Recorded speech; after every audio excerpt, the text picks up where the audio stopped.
Hello and welcome to Earth Observed, a podcast where I sit down with the founders, the technical leaders, and the minds shaping the future of Earth data, geospatial technology, and atmospheric AI across Europe, North America, and beyond.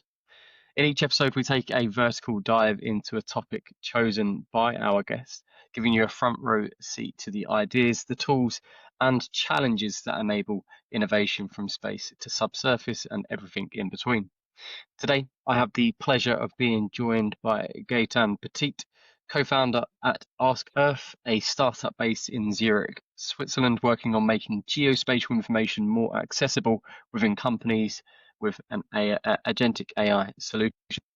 Gaetan, thank you so much for joining us today. How are you? Hi, Sam. Thanks for having me today. Yeah, doing good. Amazing, amazing.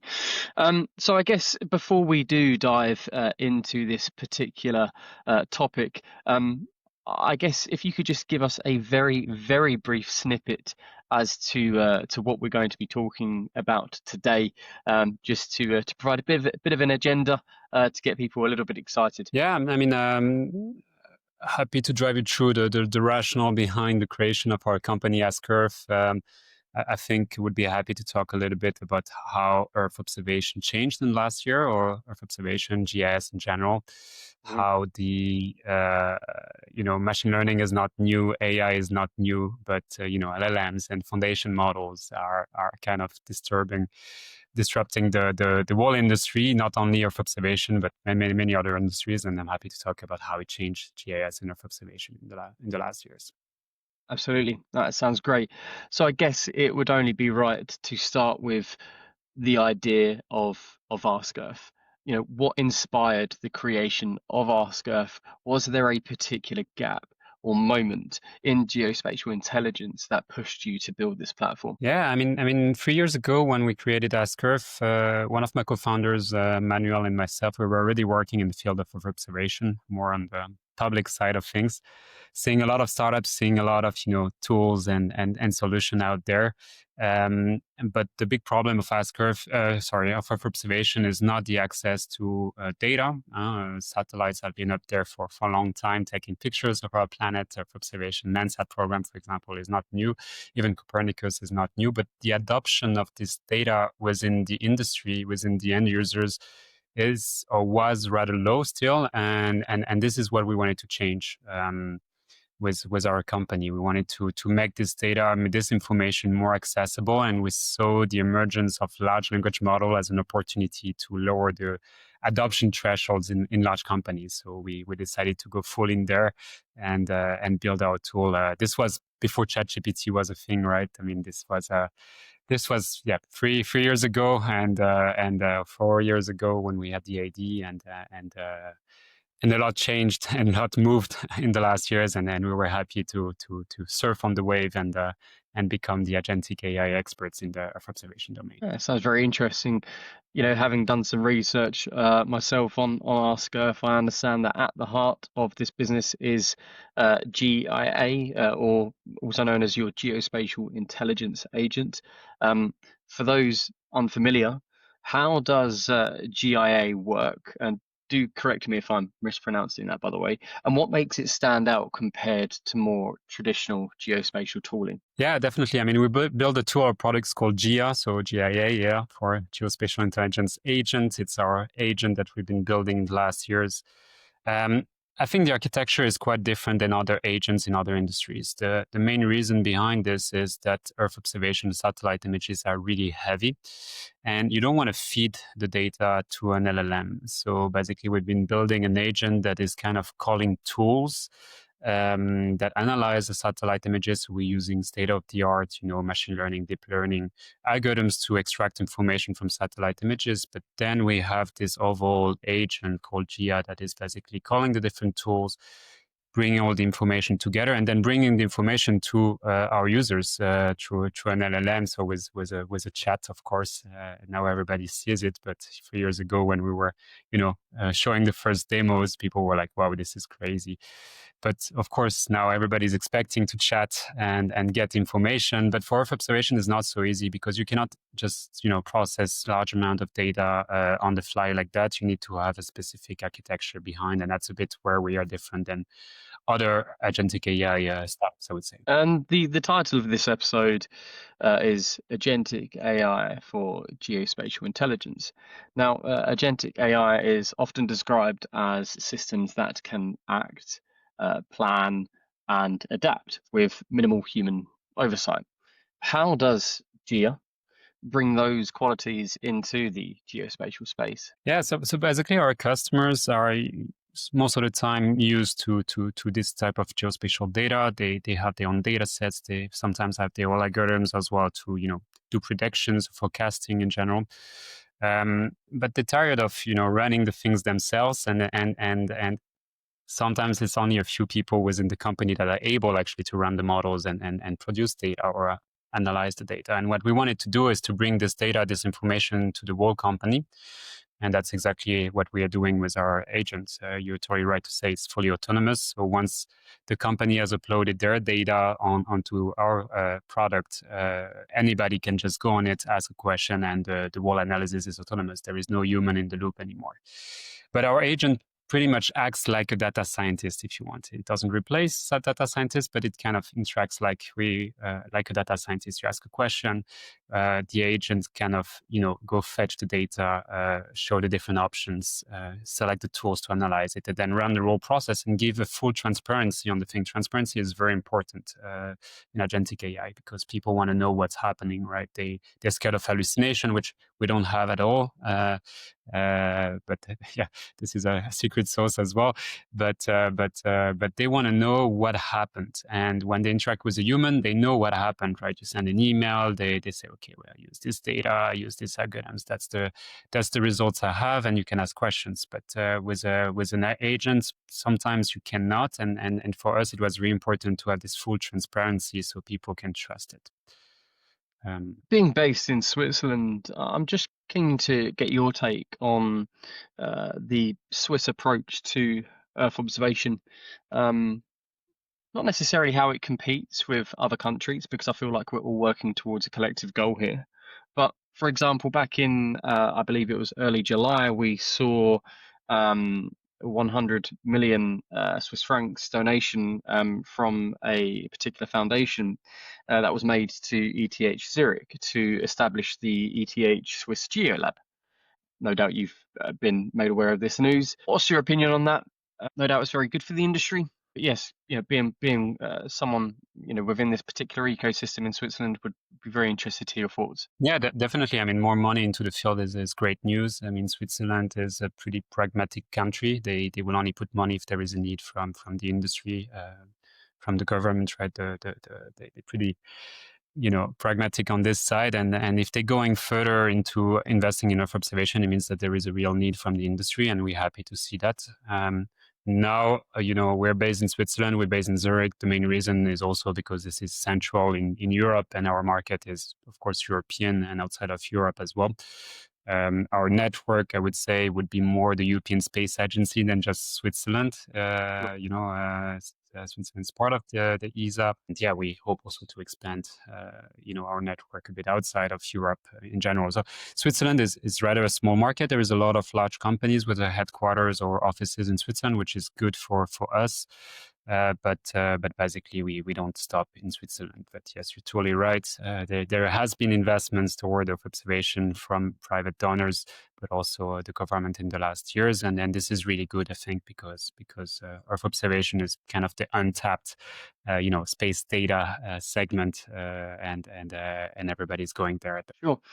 And having been in this landscape for some time, I've looked at all of the different areas and different possibilities as to where companies have leveraged satellite imagery, by extension, meteorological data as well, to further optimize and enhance their solutions. For example, a lot of the trading houses in places like Switzerland, companies like Alpic, for example, from my understanding, are leveraging this type of data for their day ahead markets and forecasting.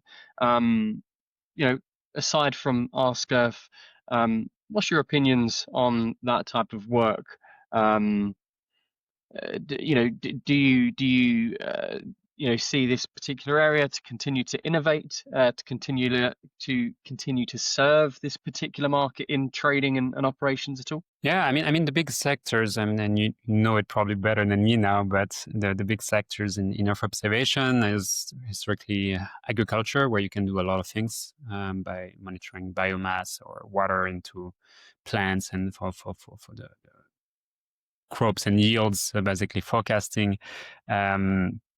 Insurances, right? That's the second big topic, I would say. Reinsurances is also one sector that we focus on, where you monitor, natural disaster. You try to see what happened and try to help them have a fast response to it. But there is others, right? There is energy, I would say commodities in general, which is very, very promising. A lot of big, funds and traders, as you said, are working with this type of data, are developing solution in house. And this is excellent for us, right? I mean, we coming on top of that. We don't aim to develop, the best forecasting algorithms for each sector. We try to help them make this more accessible within the company. So if they're Yeah. working on it, and I think everybody's working on it, and you're right to say also meteo data is kind of one of the sources of information there. And the more they're working on it, the best it is for us, because they will have models ready for production, and they will have the need for an interface where all their products can be accessible. And that's where we're coming. It brings me on nicely to my next question, in that, coming back to askEarth and Gia more specifically, could you share a concrete example of where Gia has been used in practice, and how it not only sped up maybe analysis, but actually changed the way a decision was made, maybe? Yeah, I mean, concretely, I cannot give an example. We're under NDA on all our contracts. Understood. No problem at all. But as I said, I mean, there is different things, right? I mean, on the public side, I mean, there is a lot of public data from different organizations making, I don't know, urban development information, transport, and things like that. And the next generation of these tools are for sure with a chat interface, and there we're working on with different actors to make open source or public data more accessible to B2C users, of course, but also the cities, the in Switzerland, the canton, and things like that. So this is definitely something we see. So data existing for a long time, but not that much accessible yet, or through a dashboard that is not very intuitive. So adding a chat interface where people can ask questions, and then the agent computes all the things and give a synthesized answer based on the data, not based on what is on the internet, of course, is the next generation. So that's a concrete example, like a public sector, right?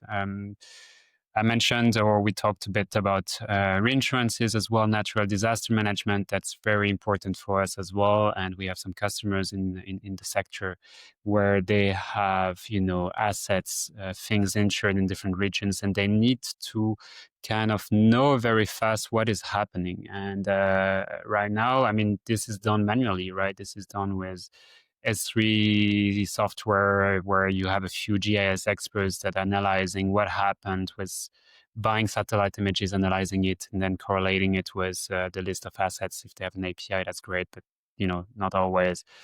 And this takes time, and then we want to make that shorter so that the answer goes much faster. And you also mentioned, traders in energy and things like that. We also have customers in this sector, and there it's more about forecasting. And again, there is great models for forecasting. Every company has their own. They know their business better than anybody else. And we're here to help more people within the company understand the forecasting aspects of things by making it more accessible. So yeah, that gives you a bit the different angles.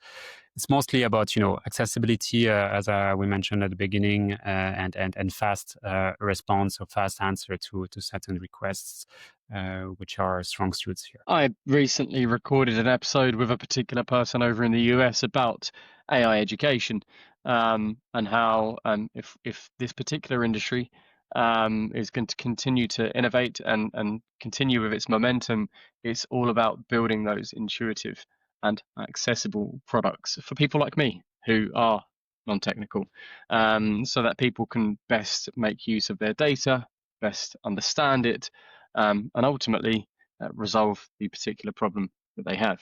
And that's why I like the idea of language models. That's why I like the ideas of products like ChatGPT. I do understand how complex it is to build these types of platforms and products, but should you get there, I can definitely myself see the benefit in utilizing that.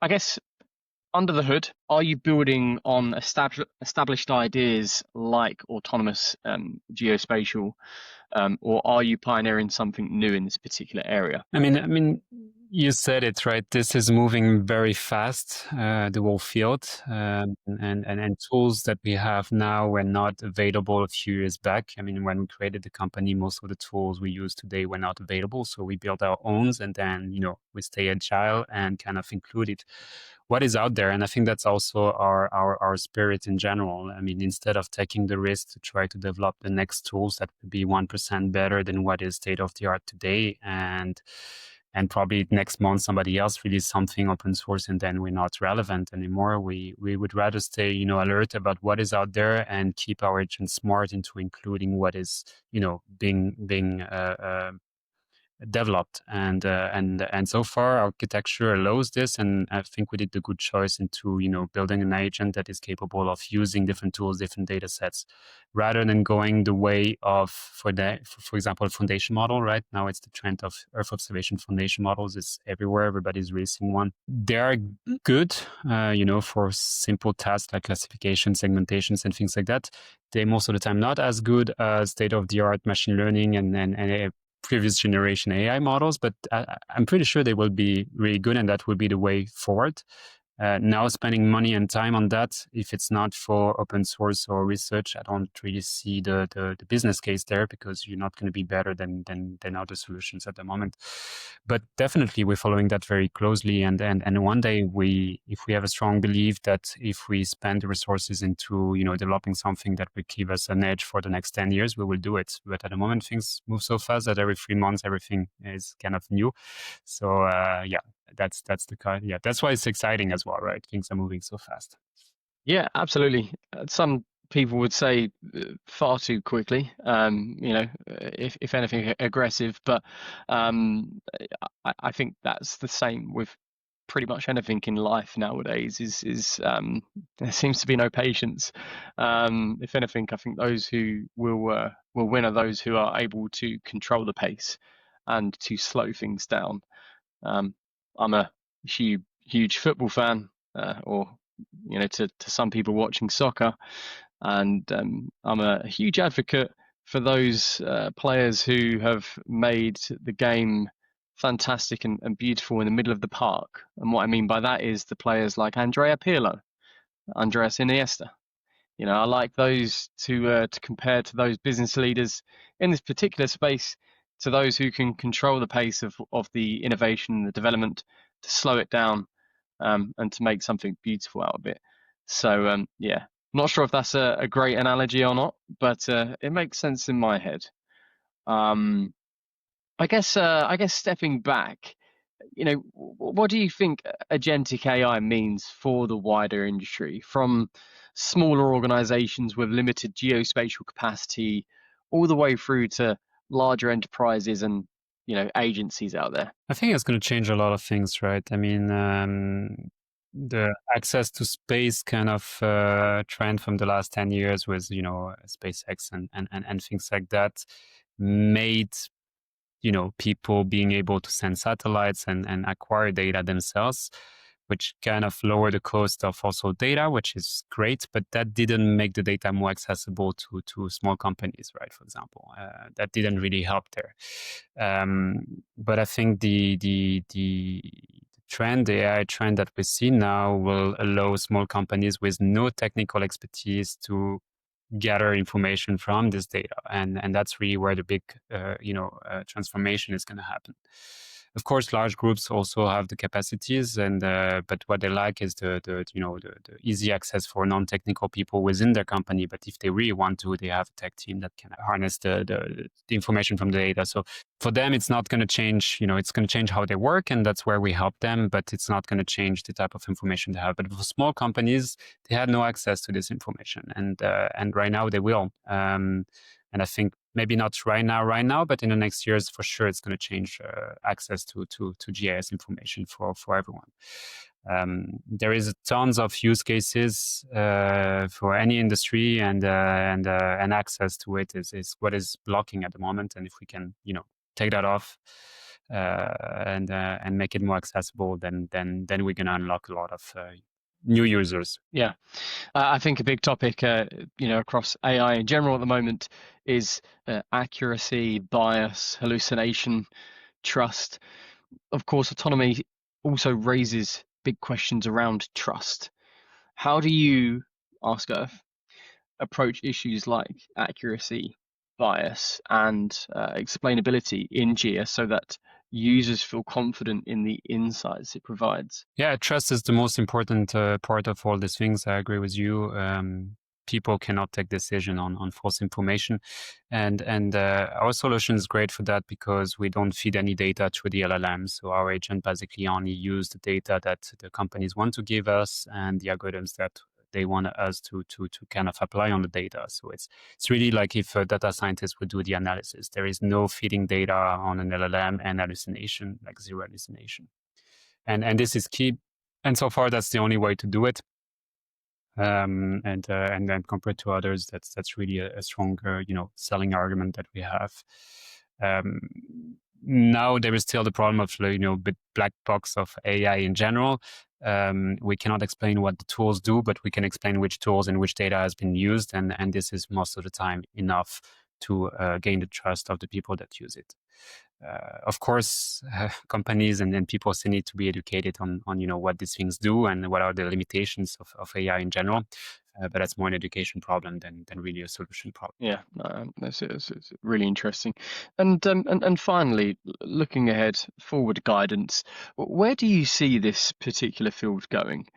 Do you imagine a move toward fully autonomous geospatial concepts like a geo in singularity, or entirely new kinds of workflows that we maybe haven't necessarily seen yet? For me, where I see the field, I mean, of course, we can talk about autonomous actions and things like that, which I think is going to be something. I mean, so far we have an interface where people can chat, but we don't do like fully autonomous workflows, even though we could, I guess. But where I see the thing more, I think, is in terms of data and models, right? There is a big trend called digital twin Earth, where a lot of big organizations are creating models of our planet to try to forecast a bit what is going to happen in terms of climate change and things like that. And I think if we can apply what we are developing now at askEarth on these big data sets, we will have something very powerful about understanding where our planet is going. And that's where I see the things going, right? Is access to more bigger open source data and better models of forecasting. There is already great models for meteo, forecasting, for example. I mean, there I think that the work is in good progress, but on climate change, for example, there is not so much. And I think that's where it is going, like better understanding what is tomorrow and having better models. And I think their foundation models can be key because it's very different architecture than what we used to do with deep learning and machine learning in general. So maybe there is breakthrough there, and that will unlock a lot as well. I think there's a lot to say for big technology as well, companies like Google and Nvidia, and some of the products that they are building themselves and introducing to the wider ecosystem. Of course, recently we saw the introduction of askEarth, and the capabilities that offers as well. And no doubt that supports the efforts and the goals that you guys are trying to achieve at askEarth as well.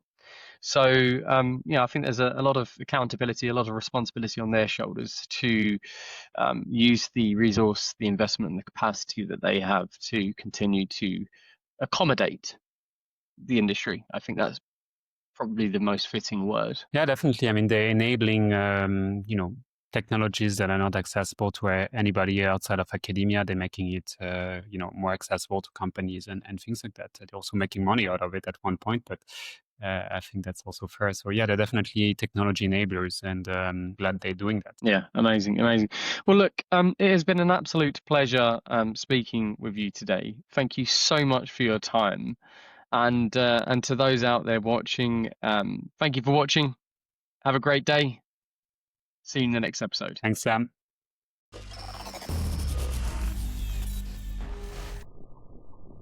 Hello, and thank you for watching today's episode of Earth Observed, powered by DeepReg AI.